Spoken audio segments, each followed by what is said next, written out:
بسم اللہ الرحمن الرحیم الحمد للہ رب العالمین وبہ نستعین وصلی اللہ وسلم علی سید الانبیاء والمرسلین وعلی آلہ واصحابہ اجمعین ومن تبعہم بإحسان الی یوم الدین، اما بعد۔ آج کی اس نشست میں اور انشاءاللہ آنے والی مزید 2 نشستوں میں ابو ہریرہ رضی اللہ عنہ کی شخصیت پر کیے گئے جو اعتراضات ہیں، ان اعتراضات کا بإذن اللہ تعالی علمی جواب دیا جائے گا۔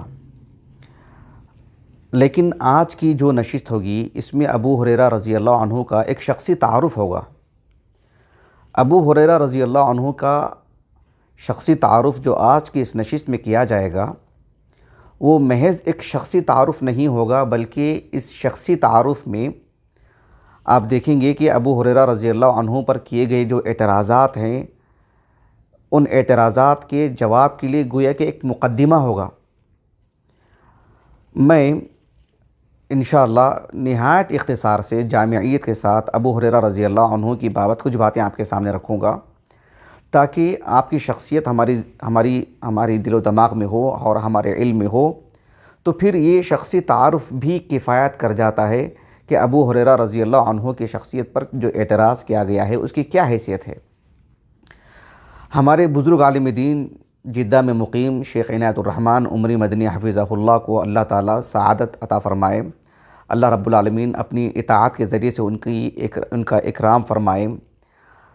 ان کی کہنے کی وجہ سے یہ درس جو ہے میں آپ کے سامنے دے رہا ہوں کہ ابو ہریرہ رضی اللہ عنہ کی شخصیت پر جو اعتراضات ہیں، ان اعتراضات کا علمی جواب دینے کے لیے آپ نے مجھے مکلف کیا، آپ نے مجھ سے کہا، اور اللہ سبحانہ و تعالیٰ کی توفیق، اس کے فضل و کرم سے میں اس کے لیے تیار ہوا۔ تو آج کی اس نشست میں ابو ہریرہ رضی اللہ عنہ کا شخصی تعارف میں آپ کے سامنے رکھوں گا۔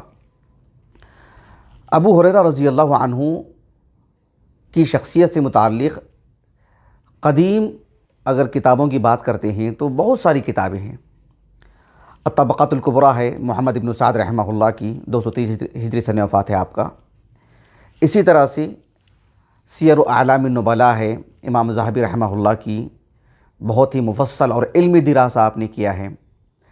اور خصوصیت کے ساتھ حافظ ابن عبد البر رحمہ اللہ، آپ کی جو الاستیعاب فی معرفت الاصحاب ہے، اس میں دراسہ مختصر ہے لیکن بہت ہی عمدہ ہے، بہت ہی جامع ہے۔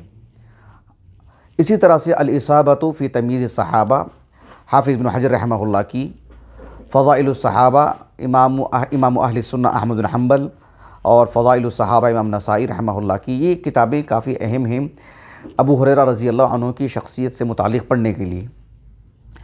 ابو ہریرہ رضی اللہ عنہ کا سب سے پہلے نام، نسب، آپ کا خاندانی پس منظر، آپ کا گھرانہ، اس سے متعلق آپ کچھ معلومات حاصل کر لیتے ہیں۔ ابو ہریرہ رضی اللہ عنہ کا نام کیا ہے، ابو ہریرہ رضی اللہ عنہ کے والد کا نام کیا ہے، اس سلسلے میں تاریخ کی کتابوں میں بہت ہی اختلاف پایا جاتا ہے۔ حتیٰ کہ حافظ ابن عبد البر رحمہ اللہ نے الاستیعاب فی معرفت الاصحاب میں کہا کہ اختلفوا فی اسم ابی ہریرہ واسم ابیہ اختلافا کثیرا لا یحاط بہ ولا یضبط فی الجاہلیۃ والاسلام۔ حافظ ابن عبد البر رحمہ اللہ 463 ہجری سن وفات ہے آپ کا۔ الاستیعاب میں آپ نے کہا کہ ابو ہریرہ رضی اللہ عنہ کا نام اور آپ کے والد کے نام سے متعلق خاصا اختلاف ہے، اور جو ہے یعنی اس سلسلے میں ایک نہ دور جاہلیت میں نہ اسلامی تاریخ میں آپ کے نام سے متعلق یہ ضبط کیا گیا ہے کہ کیا نام ہے، یعنی بالکل درست اور اصح کے اعتبار سے۔ اس کے باوجود بھی متعدد طرق سے آپ کا جو نام اور آپ کے والد کا جو نام ملتا ہے، اختلاف کے باوجود بھی اہل علم کے مابین ایک بڑی تعداد، امام بخاری، امام علی بن المدینی، اور اسی طرح سے امام اسحاق بن راہوی، امام ابو احمد الحاکم الکبیر رحمہم اللہ اجمعین، دیگر اصحاب علم بھی، ان سب اصحاب علم نے یہ کہا کہ دور جاہلیت میں جو آپ کا نام تھا وہ تھا عبد شمس۔ دیگر نام بھی ملتے ہیں لیکن کہا کہ عبد شمس یہ زیادہ یعنی تاریخی اعتبار سے، حوالہ جات کے اعتبار سے درست ہے کہ عبد الشمس آپ کا نام تھا۔ اسلام لانے کے بعد اللہ کے رسول صلی اللہ علیہ وسلم نے آپ کا نام عبد الرحمن رکھا، اور صخر آپ کے والد کا نام ہے۔ آپ کے والد کے نام میں بھی اختلاف ہے، لیکن سب سے زیادہ جو منضبط طور پر جو نام ہمیں ملتا ہے وہ یہ کہ عبد الرحمن ابن صخر۔ ابو ہریرہ رضی اللہ عنہ کی کنیت سے متعلق واقعات بہت ملتے ہیں کہ آپ کی کنیت کیا ہے۔ آپ کی کنیت تو ابو ہریرہ تھی، لیکن یہ کنیت کیوں کر واقع ہوئی آپ کی، اس سلسلے میں بھی کافی واقعات ملتے ہیں۔ آپ دیکھیں گے کہ جو ہے مطلب ابو ہریرہ رضی اللہ عنہ کی سیرت پر لکھی گئی کتابیں، مثال کے طور پر الطبقات الکبریٰ دیکھیں ابن سعد کی، اس میں متعدد واقعات ملتے ہیں کہ ابو ہریرہ آپ کی کنیت کیسے واقع ہوئی۔ اس سلسلے میں متعدد واقعات ملتے ہیں۔ ایک واقعہ یہ بھی ملتا ہے کہ اللہ کے رسول نے آپ کی کنیت رکھی، آپ کو ابا ہر کر کے پکارا، یعنی ابو ہر۔ تو ابن عبد البر رحمہ اللہ کہتے ہیں کہ اشبہ عندی کنہ النبی صلی اللہ علیہ وسلم فی ذالک، کہ ان سارے روایات کو رکھ کر کے میں یہی کہوں گا کہ میرے نزدیک سب سے زیادہ درست بات یہی ہے کہ اللہ کے رسول نے آپ کی کنیت رکھی ہے کہ ابو ہر یا ابا ہر کہہ کر کے پکارا کرتے تھے آپ صلی اللہ علیہ وسلم۔ 3 صدی ہجری کے ایک عالم دین ہیں، بلکہ وہ 4 صدی ہجری کے عالم ہیں۔ 4 صدی ہجری ہی ان کی پوری زندگی رہی علمی اعتبار سے۔ ابو احمد الحاکم الکبیر، ابو احمد الحاکم رحمہ اللہ۔ یہ ابو عبداللہ الحاکم نہیں ہے جو صاحب المستدرک علی الصحیح ہیں، یہ ان کے استاذ ہیں۔ ابو احمد الحاکم الکبیر کے نام سے معروف ہیں۔ یہ بھی خراسانی عالم دین ہیں۔ ان کی ایک کتاب ہے الکنہ، ان کی 3-4 کتابیں ہیں۔ معمر عالم دین ہے، 378 ہجری سنہ وفات ہے۔ الکنہ ان کی جو کتاب ہے 2 جلدوں میں جو ہے مطبوع ہے، اس میں آپ نے ابو ہریرہ رضی اللہ عنہ سے متعلق لکھا کہ غلبت علیہ کنیتہ، ابو ہریرہ رضی اللہ عنہ کے نام پر آپ کی کنیت غالب آ گئی۔ فہو کمن لا اسم لہ غیرہ، ابو ہریرہ رضی اللہ عنہ ان رجال میں سے ہیں جن سے متعلق یہ بات ملتی ہے کہ یہ ان کا نام ہی ان کی کنیت ہے، یعنی ان کا نام ہی ان کی کنیت ہے، یعنی کنیتہ اسمہ، کنیتہ اسمہ، جیسے ایسے اقوال ملتے ہیں ہم کو، ایسی باتیں ملتی ہیں۔ مثال کے طور پر عبد الرحمن بن عوف کے فرزند ہیں رضی اللہ عنہ ابو سلمہ کہتے ہیں کہ کنیتہ اسمہ، یہ ایک ہی نہیں، ایسے دیگر افراد بھی ہیں۔ تو کہا کہ ابو ہریرہ رضی اللہ عنہ بھی ایسے ہیں کہ جو ہے آپ کے نام پر آپ کی کنیت ایسے غالب آئی کہ جو ہے گویا کہ آپ کو اب نام سے نہیں، آپ کو کنیت ہی سے یاد کیا جائے گا، کنیت ہی لکھی جائے گی، کنیت ہی سے آپ سے متعلق کوئی بھی بات کہی جائے گی۔ عبد الرحمن ابن صخر رضی اللہ عنہ نے کہا ایسا نہیں کہا جائے گا، ابو ہریرہ نے کہا رضی اللہ عنہ۔ بہرحال یہ آپ کے نام اور کنیت سے متعلق باتیں تھیں۔ ابو ہریرہ رضی اللہ عنہ کا جو گھرانہ ہے، اس سلسلے میں الطبقات الکبریٰ ابن سعد رحمہ اللہ کی میں نہیں لے کر کے آیا، القاہرہ کی جو چھپی ہے ہمارے پاس مکتبہ الخانجی کی، وہ سب سے زیادہ مطلب اچھا نسخہ ہے وہ۔ تو اس میں ابو ہریرہ رضی اللہ عنہ کی بابت جو انہوں نے لکھا ہے، ایک واقعہ اپنی سند سے انہوں نے نقل کیا ہے کہ ابو ہریرہ اور سند وہ جو ہے مطلب یعنی اس میں بس ایک راوی ہیں جن کو ابن حجر رحمہ اللہ نے مقبول کہا، ابو ہریرہ رضی اللہ عنہ کے جو تلمیذ ہیں ان سے متعلق۔ بہرحال تو ابو ہریرہ رضی اللہ عنہ کہتے ہیں کہ نشأت یتیمن، یعنی ابو ہریرہ رضی اللہ عنہ جب مدینے کو آئے تھے تو اس وقت ان کی عمر 28 سال تھی، وہ ہم بعد میں بتائیں گے آپ کو انشاءاللہ۔ لیکن وہ اپنے گھرانے سے متعلق بتاتے ہیں کہ نشأت یتیمن، یعنی ان کی جو نشو و نما ہوئی ہے، ان کی جو پرورش ہوئی ہے بحیثیت یتیم، تو گویا کہ ان کے والد محترم بلوغت سے پہلے ہی انتقال کر گئے۔ ابو ہریرہ رضی اللہ عنہ کے جو والد ہیں، صخر یا جو بھی ان کا نام رہا ہو، اور کہا کہ ہاجرت مسکیناً، نشأت یتیماً و ہاجرت مسکیناً۔ ابو ہریرہ رضی اللہ عنہ غربت کی زندگی گزاری انہوں نے، اور مسکینی کی حالت میں وہ یمن سے اللہ کے رسول کے پاس مدینے کو آئے علیہ الصلوۃ والسلام۔ بلکہ وہ کہتے ہیں کہ کنت اجیراً ایک خاتون ہے، ایک خاتون کا نام لے کر انہوں نے کہا کہ جو ہے بنت غزوان، اور خاتون کا نام میرے زبان پہ نہیں آ رہا ہے، بنت غزوان کی بیٹی ہیں وہ۔ تو کہا کہ ان کی مطلب ان کے پاس میں اجیر تھا، میں مزدوری کیا کرتا تھا، میں اپنا پیٹ بھرنے کے لیے یا اپنے دیگر کام کاج کے لیے، تو ان سب امور کے لیے میں مزدوری کیا کرتا تھا۔ سبحان اللہ العظیم۔ ابو ہریرہ رضی اللہ عنہ، بعد میں شادی بھی انہی سے ہوئی۔ ابو ہریرہ رضی اللہ عنہ یعنی ان کے گھر کے کام کاج کیا کرتے تھے، ان کی خدمت کرتے تھے، اور اس پر ان کو کچھ معاوضہ ملتا تھا۔ گویا کہ یہ اس طرح کی زندگی تھی ابو ہریرہ کی رضی اللہ عنہ۔ ابو ہریرہ رضی اللہ عنہ اپنی زندگی کو لوگوں کے سامنے رکھ کر کے ایک مرتبہ کہا تھا کہ الحمدللہ الذی جعل الدین قواما وجعل ابا ہریرہ اماما، کہ اللہ سبحانہ و تعالیٰ کا یہ احسان ہے، اس کا فضل ہے کہ اللہ تعالیٰ نے دین کی بنیاد پر مجھے قوت عطا فرمائی، مجھے مضبوطی عطا فرمائی اللہ رب العالمین نے، دین کی بنیاد پر اللہ رب العالمین نے مجھے نہیں بہت ساری خوبیاں اللہ نے مجھے عطا فرمائی اور مجھے مسلمانوں کا امام بھی بنایا اللہ رب العالمین نے۔ ابو ہریرہ رضی اللہ عنہ کا یہ گھرانہ ہے۔ جہاں تک مسئلہ ابو ہریرہ رضی اللہ عنہ کی والدہ کا ہے، والدہ آپ کے ساتھ تھیں اور وہ بعد میں مسلمان ہوئی اور اسلام سے متعلق وہ دل صاف نہیں رکھتی تھی۔ ابو ہریرہ رضی اللہ عنہ بہت پریشان تھے اس سلسلے میں۔ صحیح مسلم کی حدیث ہے کتاب فضائل الصحابہ میں، تو اللہ کے رسول صلی اللہ علیہ وسلم نے دعا کی ان کے لیے کہ اللہم اہد ام ابی ہریرہ، کہ اے اللہ تو ابو ہریرہ کی ماں کو جو ہے ہدایت دے دے، ہدایت توفیق دے دے، اور اللہ سبحانہ و تعالیٰ نے دعا قبول فرمائی۔ ابو ہریرہ رضی اللہ عنہ اپنے گھر گئے اور ان کی والدہ نے اسلام قبول کیا۔ آپ کی والدہ نے اسلام قبول کیا، میمونہ بنت صبیح نام تھا ان کا، لیکن آپ کی جو والد ہیں وہ جو ہے مطلب بہت پہلے ہی وفات پا چکے تھے۔ ابو ہریرہ رضی اللہ عنہ کی جو جسمانی قد و قامت کی جو بات ہمیں ملتی ہے، جیسے کہ امام ذہبی رحمہ اللہ نے سیر اعلام نبلاء میں لکھا ہے کہ آپ جو ہے یعنی درمیانی قد و قامت کے تھے، بہت دراز قد بھی نہیں اور بہت چھوٹا قد بھی نہیں، درمیانی قد و قامت کے تھی۔ البتہ جو ہے سینہ بہت چوڑا تھا آپ کا۔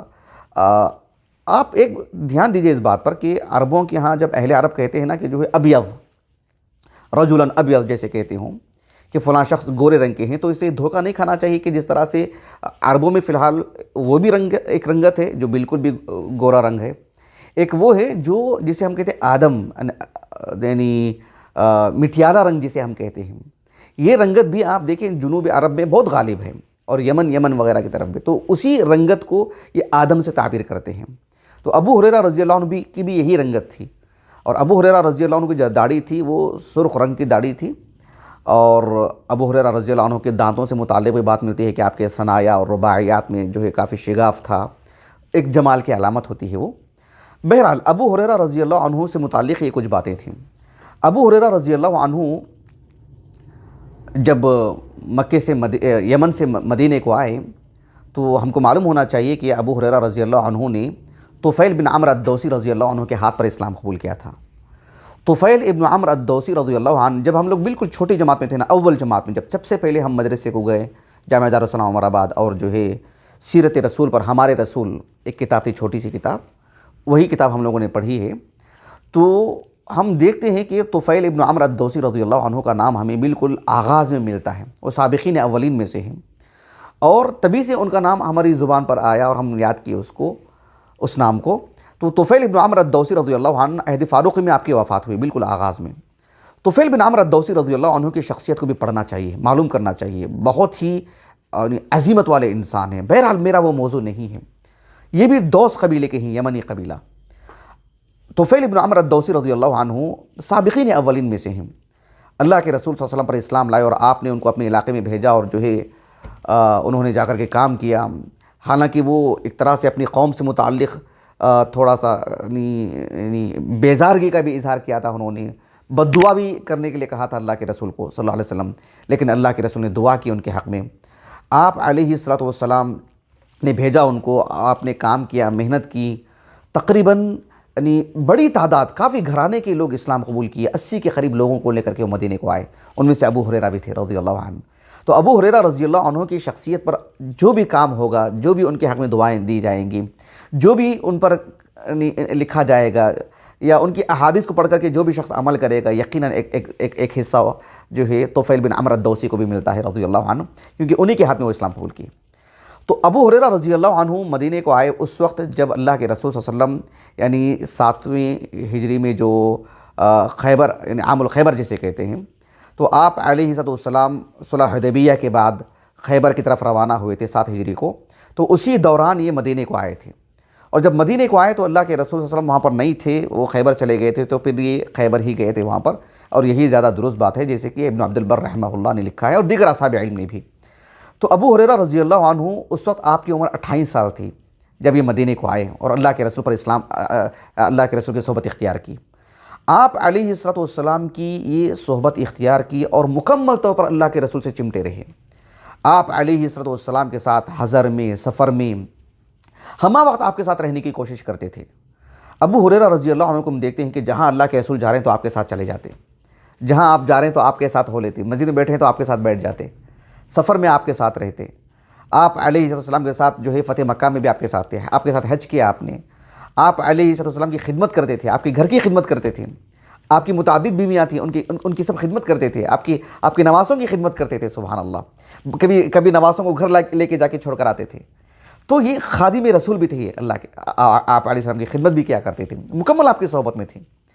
تو اس صحبت کا نتیجہ کیا ہوا کہ مکمل چونکہ آپ کے ساتھ تھے، اور یہ بالکل غریب انسان تھے، اتنی ہی بات نہیں ہے، یعنی ایک انسان غریب ہے، محنت کر کے کما کے مالدار ہو سکتا ہے، لیکن یہ مسکین تھی، اتنی ہی بات نہیں، بلکہ یہ مسکینی کو ہی ترجیح دی انہوں نے، اور اللہ کے رسول کی صحبت پر اپنے کمانے کو انہوں نے ترجیح دی۔ یہ جا کر کے کما سکتے تھے، محنت کر سکتے تھے، پہلے بھی انہوں نے مزدوری کی ہے، لیکن اللہ کے رسول کی صحبت کی انہوں نے ترجیح دی۔ اللہ رب العالمین نے آپ کے دل میں یہ میلان اور یہ محبت ڈال دی کہ اب بس اللہ کے رسول کی صحبت میں رہیں گے اور آپ سے چمٹ کے رہیں گے، اب آپ جدا نہیں ہوں گے اللہ کے رسول سے۔ آپ علیہ السلام کی صحبت میں جو آپ ہمہ وقت رہا کرتے تھے، 3 سال کی مدت کوئی چھوٹی موٹی مدت نہیں۔ اللہ کے رسول جیسے استاذ ہوں اور ابو ہریرہ جیسے طالب علم ہوں تو 3 سال کی مدت میں بہت کچھ پڑھ سکتے ہیں، بہت کچھ۔ ابو ہریرہ رضی اللہ عنہ اللہ کے رسول صلی اللہ علیہ وسلم کے پاس رہ کر کے آپ نے جو دین حاصل کیا اس میں تنوع ہے، اس کی کچھ تفصیلات آنے والی درس میں رکھوں گا میں آپ کو انشاءاللہ۔ اللہ کے رسول صلی اللہ علیہ وسلم کے اقوال آپ نے یاد کیے، آپ علیہ السلام کی جو افعال تھے دیکھا آپ نے، اس کو جو ہے اپنے دل میں بسایا۔ آپ علیہ السلام کی صحبت جو عام الخیبر سے 7ویں ہجری سے جو ہوئی ہے آپ کو، اس سے پہلے والی جو زندگی ہے اس سے متعلق بھی آپ نے آپ علیہ السلام کے صحابہ سے سیکھا۔ ابو بکر رضی اللہ عنہ آپ کے استاذ ہیں، عمر بن خطاب رضی اللہ عنہ آپ کے استاذ ہیں، ابی بن کعب رضی اللہ عنہ سے قرآن کی تعلیم حاصل کی آپ نے، بلکہ اسامہ بن زید رضی اللہ عنہ جو چھوٹی عمر ہونے کی وجہ سے اللہ کے رسول کے پاس جو ہے کبھی بھی آیا جایا کرتے تھے، تو ان سے بھی بہت ساری باتیں لی انہوں نے اللہ کے رسول کی صلی اللہ علیہ وسلم۔ ام المومنین عائشہ رضی اللہ عنہا کی جو نجی اور خانگی زندگی ہے اس سے متعلق کافی باتیں جو آپ کی نبوت اور آپ کے جو ہے دین سے متعلق ہے، سب معلوم کی انہوں نے، ابو ہریرہ رضی اللہ عنہ نے۔ تو ابو ہریرہ رضی اللہ عنہ نے دین کا علم جو ہے مطلب صرف ایسا نہیں ہے کہ اللہ کے رسول کی صحبت میں تھے اور جو ہے اس وقت کا علم حاصل کیا، بلکہ صدیق اکبر سے آپ نے جو مکی کا 13 سالہ دور ہے، پھر جو مدینہ کا جو 6 سالہ دور ہے، اس کے متعلق بھی آپ نے خوب علم حاصل کیا، عمر بن خطاب سے آپ نے لیا۔ ابو ہریرہ رضی اللہ عنہ کے پاس یہ جو علم تھا سبحان اللہ، اسی لیے حافظ ابو عبداللہ الذہبی رحمہ اللہ نے سیر اعلام النبلاء میں لکھا کہ وَهُوَ رَأْسٌ فِي الْقُرْآنِ وَفِي الْحَدِيثِ وَفِي الْفِقْهِ، یہ بہت بڑی بات ہے۔ ابو ہریرہ رضی اللہ عنہ کی شخصی طور پر یعنی شخصیت بطور عالم دین، بطور فقیہ، بطور قاری کس درجے کی تھی، بطور حافظ حدیث، بطور یعنی ایک راوی حدیث، کیا درجہ تھا آپ کا، کس درجے کے آپ عالم دین تھے، اس پر مستقل ایک درس دوں گا میں انشاءاللہ آنے والے جمعہ کو۔ اللہ تعالیٰ ہمیں اس کی توفیق عطا فرمائے، سعادت دیں، وقت میں برکت دے اللہ تعالیٰ، اور قوت عطا فرمائے، عافیت عطا فرمائے، ایمان اور سلامتی عطا فرمائے۔ تو انشاءاللہ ہم آنے والا ہفتہ دیں گے، لیکن یہاں میں نے اختصار سے یہ باتیں میں آپ کے سامنے رکھ رہا ہوں۔ ابو ہریرہ رضی اللہ عنہ نبی کریم صلی اللہ علیہ وسلم کی جو صحبت میں رہتے تھے، آپ علیہ السلام سے آپ کا لگاؤ، آپ کی محبت، دیکھیے بات جب آتی ہے ابو ہریرہ کی تب ہم یہ باتیں آپ کے سامنے رکھتے ہیں، ورنہ سبھی صحابہ اللہ کے رسول کی محبت آپ کے دل میں تھی، اللہ کے رسول کا احترام بجا لاتے تھے، آپ علیہ السلام سے علم حاصل کرتے تھے۔ لیکن جب ہم سیرت ابو بکر پیش کرتے ہیں، سیرت عمر پیش کرتے ہیں، سیرت عثمان پیش کرتے ہیں، تو یہ ایک خاص طور پر بتایا جائے گا نا کہ عثمان کا کیا تعلق تھا اللہ کے رسول سے صلی اللہ علیہ وسلم، عثمان رضی اللہ عنہ کیسے احترام کرتے تھے، ابو بکر صدیق رضی اللہ عنہ اللہ کے رسول کا کیسا احترام کرتے تھے۔ تو آپ کا نام لے کر کے کوئی مثال دی جا سکتی ہے نا۔ تو ابو ہریرہ رضی اللہ عنہ سے متعلق آپ کی صحبت یا آپ سے متعلق جب باتیں بتائی جاتی ہیں، چونکہ آپ ہی کی زندگی سے متعلق باتیں کی جا رہی ہیں، تو آپ کی مثالیں دی جائیں گی، ورنہ سبھی صحابہ اللہ کے رسول کا احترام کرتے تھے۔ ابو ہریرہ رضی اللہ عنہ بھی اللہ کے رسول صلی اللہ علیہ وسلم کا غیر معمولی احترام۔ ظاہر بات ہے یہ آج کا جو درس ہے بہت ہی اختصار سے میں آپ کے سامنے رکھ رہا ہوں، تو 2 3 4 مثالیں تو ہم نہیں دے سکتے ہیں، ورنہ آپ یقین مانیں کہ ایک شق پر جو میں گفتگو کر رہا ہوں، ایک شق سے متعلق ہم 1 گھنٹے پر گفتگو کر سکتے ہیں انشاءاللہ باذن اللہ تعالی۔ لیکن میں ایک شق بتا رہا ہوں، آپ کی زندگی کا ایک پہلو بتا رہا ہوں، اور اس کے لیے ایک آدھ مثال دوں گا بس۔ ابو ہریرہ رضی اللہ عنہ کا جہاں تک مسئلہ اللہ کے رسول سے تعلق اور محبت اور جو ہے آپ کے احترام کی بات ہے، آپ غور کیجئے، صحیح بخاری کی حدیث ہے کتاب الغسل کی، اللہ کے رسول صلی اللہ علیہ وسلم ایک راستے سے گزر رہے تھے وہاں، اور ابو ہریرہ رضی اللہ عنہ بھی وہاں سے آ رہے تھے، معروف حدیث مبارکہ۔ اچانک ابو ہریرہ رضی اللہ عنہ کے دن فن خنست من، یعنی ایک اور راستہ اختیار کر لیا آپ نے. اچانک جب چھپ گیا, اچانک نکل گئے وہاں سے. فذهب ثم اغتسل فجاء. ابو ہریرہ رضی اللہ عنہ گئے, فذهب فاغتسل ثم جاء, فوراً غسل کیا اور آئے اللہ کے رسول کی خدمت میں. آپ صلی اللہ علیہ وسلم نے پوچھا کہ این کنت یا ابا ہر, یا ابا ہریرہ, یا ابا ہر بھی کہتے تھے اللہ کے رسول صلی اللہ علیہ وسلم, کہ کہاں چلے گئے تم, کہاں غائب ہو گئے تھے؟ تو ابو ہریرہ رضی اللہ عنہ نے کہا کہ کنت جنوبا فکرہت ان اجالسک وانا علی غیر طہارہ, کہ میں آپ کو دیکھا لیکن میں جنوبی تھا نا اس وقت, تو میں آپ سے راستہ فوراً الگ اس لیے اختیار کر لیا تاکہ میں جاؤں, غسل کر کے آپ کے پاس آؤں, اور حالت طہارت میں نہ ہوتے ہوئے بغیر طہارت میں آپ کی مجلس میں بیٹھوں, میں آپ کے ساتھ رہوں, یہ مجھے پسند نہیں تھا. اور یہ اچھی بات ہے اور یہ ہونا چاہیے, لیکن یہ واجبات میں سے نہیں ہے. بس اتنی سی بات اللہ کے رسول نے کہی صلی اللہ علیہ وسلم, سبحان اللہ ان المؤمن لا ینجس. یہ اس سلسلے میں احکام مسائل بہت ہیں, لیکن یہ ادب کا تقاضا ہے, اور چاہے اللہ کے رسول کی مجلس کا تو زیادہ تقاضا ہے. کوئی بھی دینی مجلس ہو طہارت کی حالت میں بیٹھنا چاہیے, یہ ضروری ہے, اس کا اہتمام ہونا چاہیے. ابو ہریرہ رضی اللہ عنہ نے یہی بات کیا اور اللہ کے رسول نے اس بات کی نفی نہیں کی, لیکن اللہ کے رسول نے بس حکم بتایا اس سلسلے میں کیا بات ہے.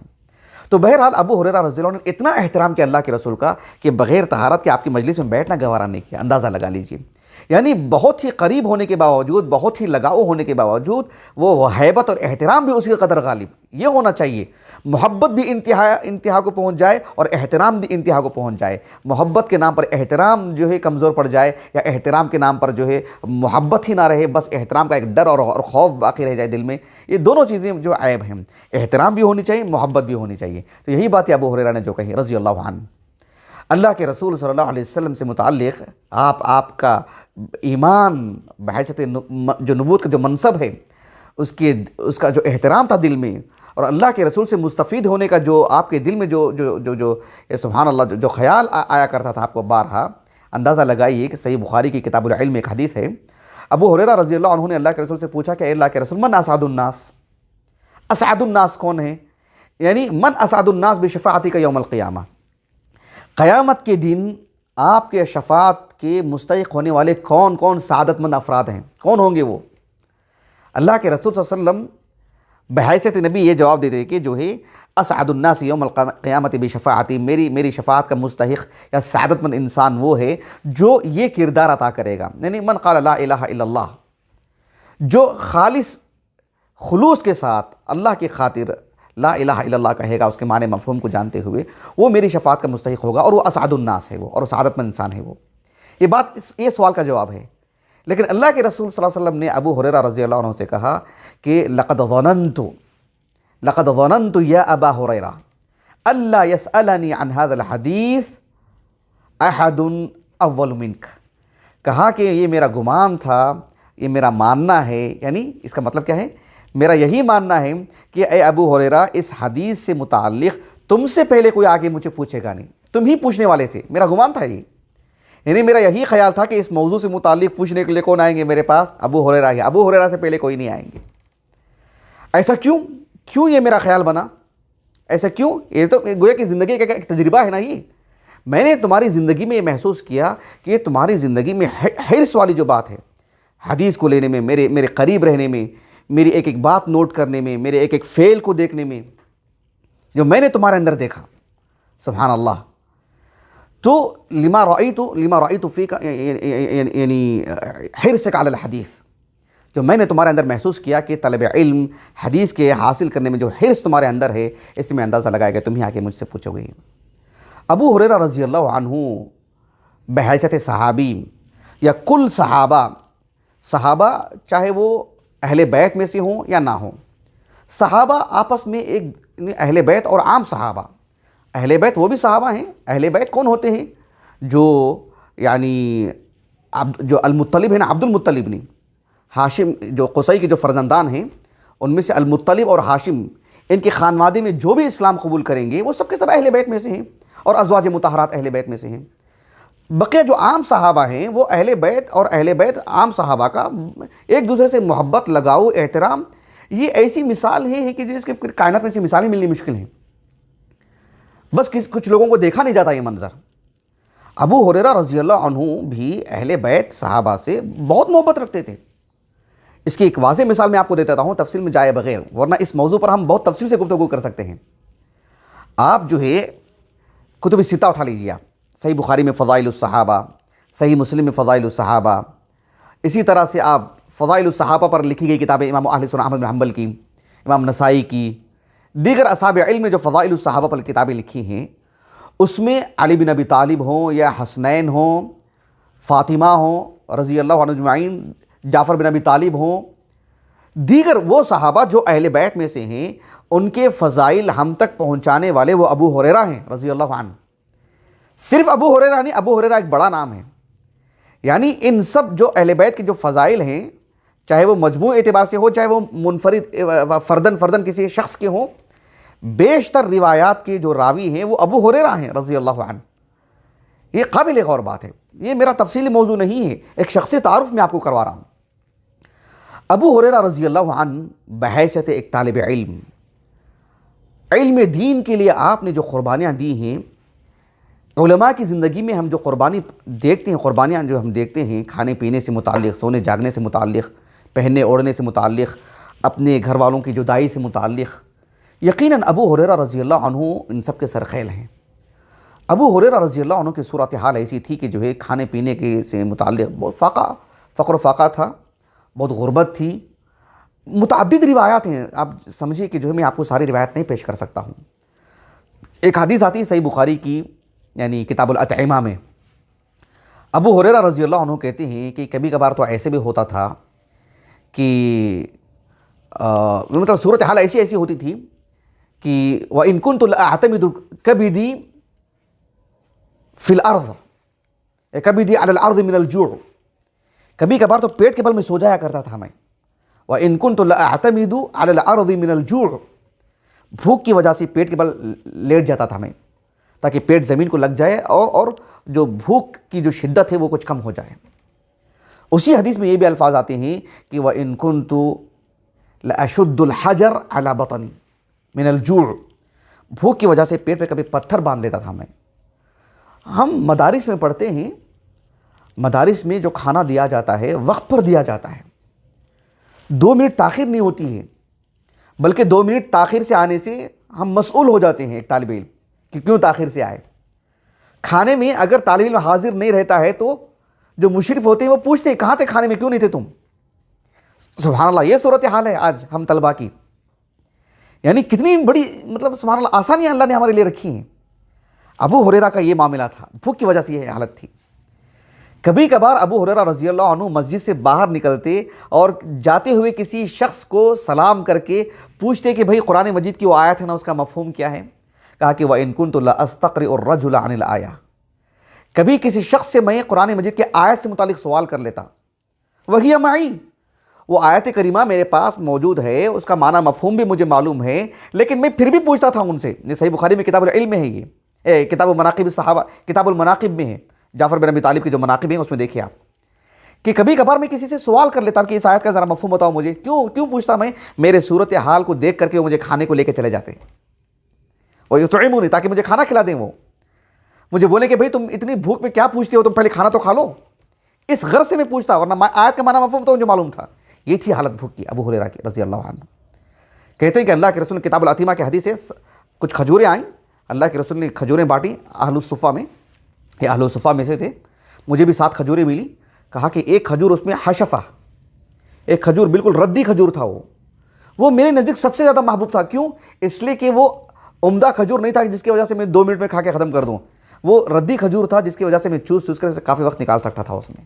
سبحان اللہ۔ ابو ہریرہ رضی اللہ عنہ، ابو ہریرہ رضی اللہ عنہ کی اگر آپ عبادت کی اگر بات کرتے ہیں تو آپ دیکھیے صحیح بخاری میں ایک کتاب ہے، کتاب کس کتاب میں ہے مستحضر نہیں ہے، معروف عالم دین کبار تابعین میں سے ہیں، جو کیا نام ہے ان کا، ابو عثمان النہدی، عبد الرحمن بن مل نام تھا ان کا، ابو عثمان النہدی کنیہ سے مشہور ہیں، ابو عثمان النہدی۔ سن وفات ان کا جو ہے تقریباً میں سمجھتا ہوں 95 ہجری ہے۔ کتب ستہ کی سبھی کتابوں میں آپ کی مرویات ہیں، کبار تابعین میں سے ہیں، مخضرم ہیں بلکہ۔ ابو عثمان النہدی رحمہ اللہ کہتے ہیں کہ تویفد ابا ہریرہ 7 سبعا، میں نے ابو ہریرہ رضی اللہ عنہ کے گھر میں 7 دن بطور مہمان رہا. میں کتنے دن؟ 7 دن. کہا کہ فَكَانَ هُوَ وَامْرَأَتُهُ وَخَادِمُهُ يَعْتَقِبُونَ اللَّيْلَ أَثْلَاثًا. میں نے دیکھا کہ ابو ہریرہ، ان کی بیوی اور ان کا خادم، یہ تینوں یعنی رات کے حصے کو تقسیم کر لیتے تھے. یعتقبون اللیل کا کیا مطلب ہے؟ یتناوبون فی القیام، کہ یصلی ہوا ثم یوقظ ہوا، کہ یہ نماز پڑھتے تو وہ سوتے، پھر وہ جا کر کے نماز پڑھتے تو وہ سوتے. عبادتوں کا یہ حال. اللہ اکبر. یہ حال ہے عبادتوں کا. یہ حدیث صحیح بخاری کی ہے. صحیح بخاری کی کس کتاب میں ہے فی الحال مجھے مستحضر نہیں ہے، لیکن بہت ہی معروف حدیث یہ جو ابو ہریرہ رضی اللہ عنہ سے مروی ہے. تو ابو عثمان النہدی رحمہ اللہ نے اتنی بڑی بات کہی ہے ابو ہریرہ رضی اللہ عنہ کی بابت. ابو ہریرہ رضی اللہ عنہ سے متعلق وہ حدیث بھی معروف ہے، ہمارے علم میں ہونی چاہیے، جو متفق علیہ حدیث ہے.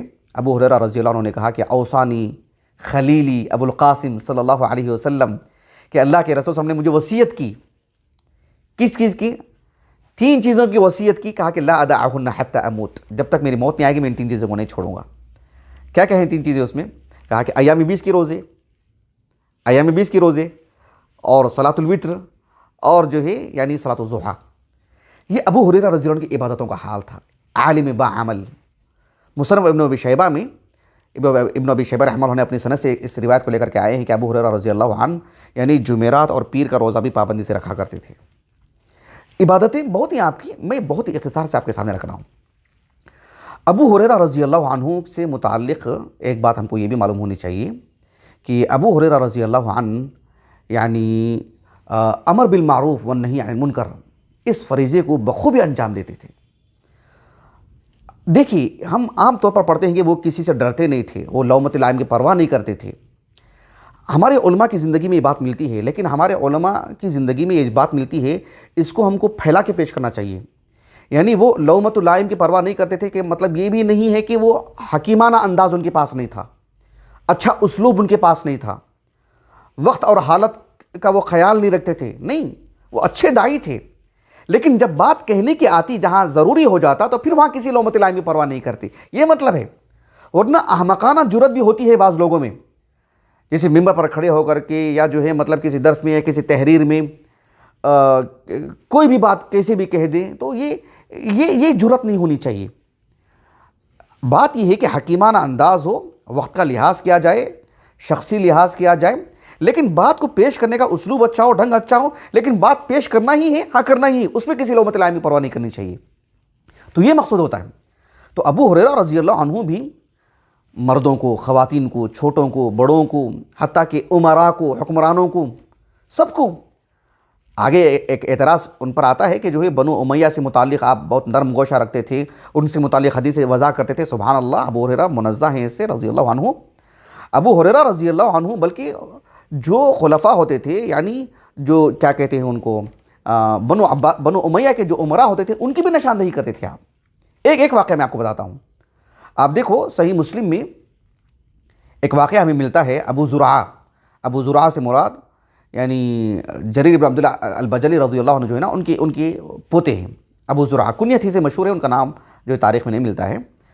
ابو زرعہ اوسط تابعین میں سے ہیں. وہ کہتے ہیں کہ میں اور ابو ہریرہ رضی اللہ عنہ مروان ابن الحکم کے گھر گئے تھے ایک مرتبہ. مدینے میں تھے نا، وہ مدینے کے گورنر تھے. تو ہم جب ان کے گھر گئے تو ان کے گھر میں تصاویر بھی تھیں.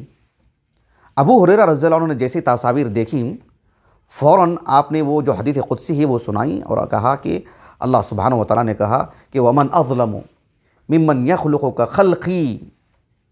كَخَلْقِي خَلْقًا. اس سے بڑا ظالم کون ہو سکتا ہے جو میری طرح کسی مخلوق کو بنائے. اب ایسی صورت میں قیامت کے دن کیا ہوگا؟ اللہ سبحانہ و تعالیٰ اس بندے سے کہے گا کہ اب تم جو ہے مطلب جو ذرات ہوتی ہیں نا، چھوٹی چونٹیاں، کہا کہ اس کو اب تم پیدا کرو، اس کو بناؤ، اس کو یا روح پھونکو اس میں.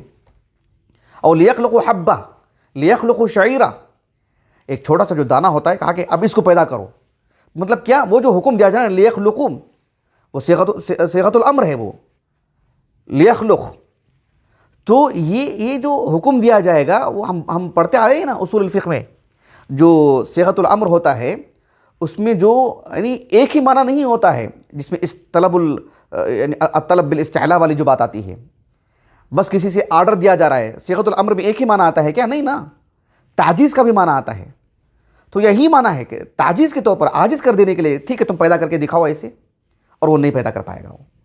تو اس حدیث مبارکہ کو وہ مروان بن الحکم کو سنایا، انہوں نے تنبیہ کی، انہوں نے نصیحت کی، انہوں نے آگاہ کیا کہ کیا تمہارے گھر میں جو تصویریں ہیں مناسب نہیں ہیں.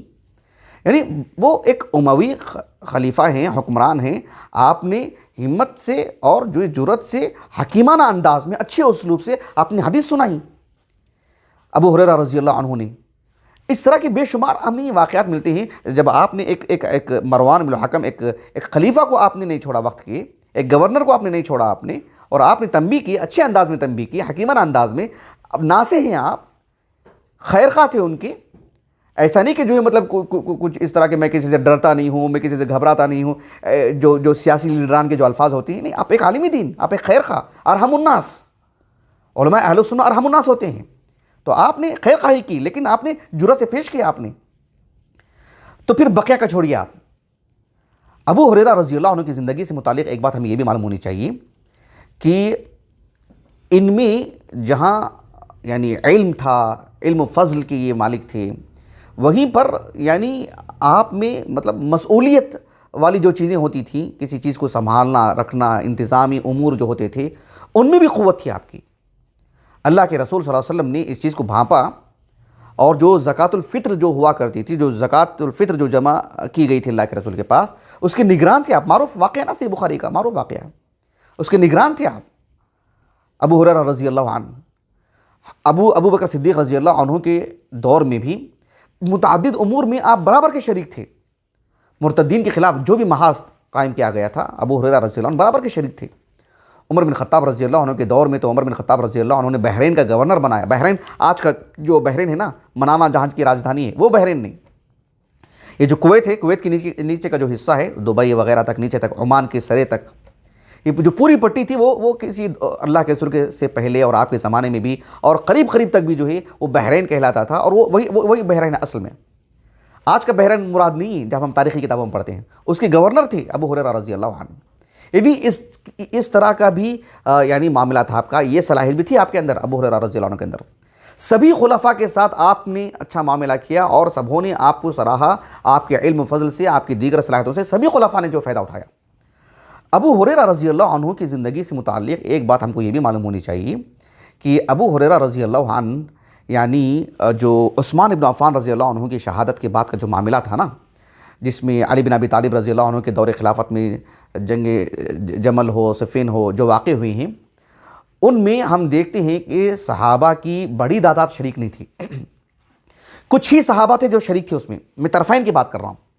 صحابہ کا جو تقابل تھا، آمنا سامنا، دو طرف بھی صحابہ کی جو تعداد تھی بہت کم. صحابہ جو تھے نا وہ بہت کم تھے. صحابہ کی بڑی تعداد دونوں طرف بھی نہیں تھے، دونوں طرف سے الگ ہوئے تھے. آپ دیکھو امام ابو بکر الخلال، معروف عالم دین، علماء بغداد میں سے، علماء حنابلہ میں سے ہیں، 311 ہجری سے وفات ہیں. ان کی جو السنہ ہے میرے پاس جو 6 جلدوں میں، تو یہ اہل السنہ والجماعہ کے عقیدے سے متعلق مرجع کی حیثیت ہے اس کتاب کی. ابو بکر الخلال رحمہ اللہ نے مستقل ایک باب ہی قائم کیا ہے کہ جنگ جمل اور صفین میں کون کون صحابہ شریک تھے اور کون شریک نہیں تھے. اس میں جو اقوال انہوں نے ذکر کی ہیں متعدد. محمد ابن سیرین رحمہ اللہ جو اوساط تابعین میں سے ہیں، 110 ہجری سے وفات ہے، ان کا بھی انہوں نے قول نقل کیا کہ ابو ہریرہ محمد ابن سیرین رحمہ اللہ کہتے ہیں کہ جب یعنی کہا کہ حاجت الفتنہ، علی بن ابی طالب رضی اللہ عنہ کے دور میں جو فتنہ واقع ہوا، جو ایک طرح سے جو ہے جنگ جمل صفین وغیرہ جو واقع ہوئے، کہا کہ ان معرکوں میں محمد ابن سیرین اکیلے نہیں ہیں، دیگر اصحاب علم ہی یہ بات کہتے ہیں کہ ان معرکوں میں کہا کہ حاجت الفتنہ وہ اصحاب محمد صلی اللہ علیہ وسلم 10,000. جب یہ فتنہ برپا ہوا، جب یہ جو معرکے ہوئے، جب یہ جنگیں ہوئیں، تو اس وقت 10,000 کے قریب صحابہ تھے. کتنے؟ 10,000 کے قریب صحابہ. لیکن کہا سبحان اللہ العظیم، ان 10,000 صحابہ میں سے اس میں سے 100 بھی شریک نہیں تھے. کہا لیس منہم 100 بھی نہیں تھے اس میں، بلکہ کہا کہ لم یبلغوا الثلاثین، اس میں 30 صحابہ بھی نہیں تھے طرفین کو ملا کر کے. اتنی بڑی بات. بلکہ امام شعبی رحمہ اللہ نے 1 2 3 4 ایسے نام لے کر کے کہا کہ 5واں کوئی نہیں تھا، 5واں کوئی ہوتا تو میں کذاب ہو جاؤں گا، ایسے بولے وہ. مقصود یہ تھا کہ اتنے کم تھے صحابہ طرفین میں بھی. بڑی تعداد میں صحابہ دونوں طرف بھی نہیں تھے، اس میں سے ابو ہریرہ بھی رضی اللہ عنہ، ہمیشہ یہ ان چیزوں سے دور ہی رہے۔ ابو ہریرہ رضی اللہ عنہ کی بابت میں نے جو ہے بہرحال جو باتیں مجھے میسر ہو سکیں میں نے آپ کے سامنے رکھی ہیں، کچھ باتیں ہو سکتا ہے چھوٹ گئی ہوں، کیونکہ ابو ہریرہ رضی اللہ عنہ کی شخصی زندگی ایسی ہے کہ اس کا احاطہ کرنا، ایک ایک جز ایک ایک پہلو آپ کے سامنے رکھنا آسان نہیں ہے، اور وقت کا تقاضا بھی ہے کہ میں اس کو بہت پھیلا کر کے نہیں بیان کر سکتا ہوں۔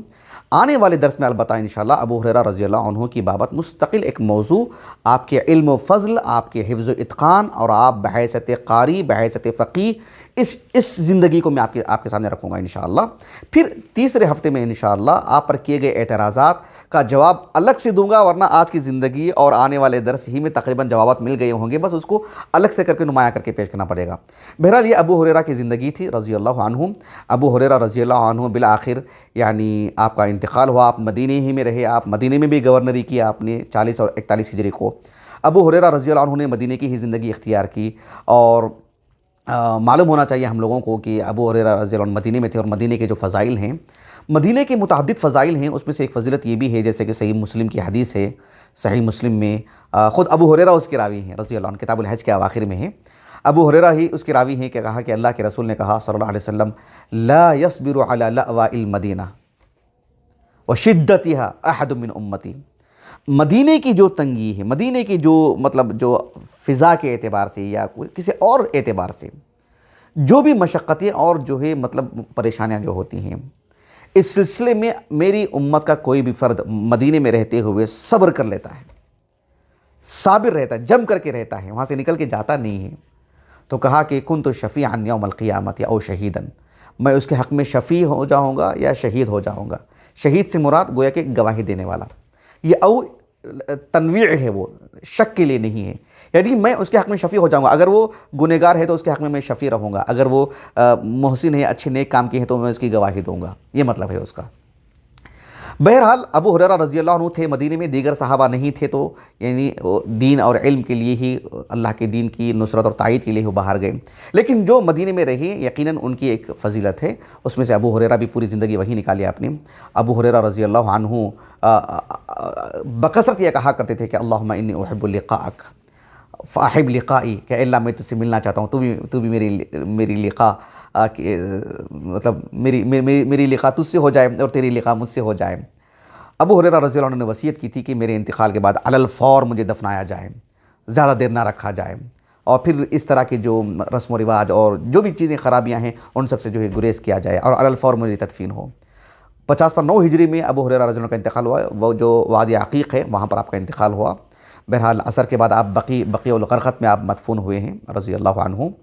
ابو ہریرہ رضی اللہ عنہ کی شخصیت سے متعلق بہرحال میں نے کافی باتیں آپ کے سامنے رکھنے کی کوشش کی ہیں، اللہ ہماری حفاظت فرمائے، معاف فرمائے، کہ ابو ہریرہ رضی اللہ عنہ کی شان میں، آپ کی سیرت میں، آپ کے دفاع میں کوئی کمی قصور ہو تو اللہ تعالی ہمیں معاف فرمائے، لیکن ابو ہریرہ رضی اللہ عنہ کی شخصیت کے متعلق گفتگو کرنا یہ ہمارا ایمان ہے، سعادت ہے، بلکہ ہمارے واجبات میں سے ہے، ہماری ضروریات میں سے ہے۔ ہم زبان نہ کھولیں، نہ بتائیں، نہ کہیں، تب بھی شاید ہم آثم ہو جائیں، نسأل اللہ العافیہ والسلامہ۔ میں اپنی بات کو ختم کرتا ہوں۔ سبحانک اللہم و بحمدک، اشہد ان لا الہ الا انت، استغفرک و اتوب الیک۔